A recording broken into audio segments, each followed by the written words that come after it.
इसने किया क्या, जो दोआब का क्षेत्र है उस क्षेत्र में बहुत सारा कृषि कर लगा दिया। इससे पहले हमने अलाउद्दीन के शासनकाल में देखा था कि टैक्स कलेक्शन का रेट काफी हाई था, लेकिन वहां पर टैक्स कलेक्शन का एक अच्छा सिस्टम डेवलप था। इसने टैक्स कलेक्शन का रेट तो बढ़ा दिया, लेकिन उस तरह का सिस्टम यह नहीं बना पाया।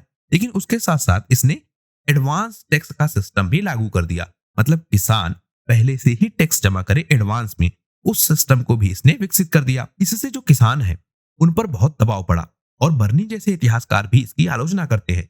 वह कहते हैं कि अपनी फसल का एक अच्छा खासा हिस्सा पहले से ही किसान दे रहे थे और एडवांस टैक्स लगाकर यह अग्रिम कर ले रहा था। वह एक अलग से दबाव बन रहा था किसानों पर, मतलब किसानों से ज्यादा यह टैक्स कलेक्ट कर रहा था।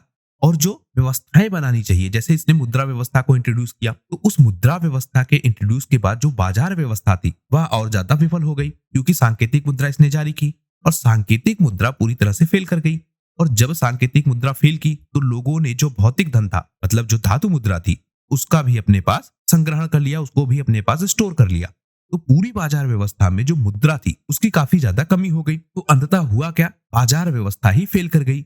और यह कर क्या रहा है, एक तरफ यह कर बढ़ा रहा है, मतलब जो बाजार व्यवस्था है वह फेल कर रही है, और दूसरी तरफ यह एडवांस टैक्स ले रहा है और अपने कर को लगातार बढ़ाता जा रहा है। धीरे धीरे जो किसान है वह इससे बहुत नाराज होते हैं और धीरे धीरे वह विद्रोह करना चालू कर देते हैं।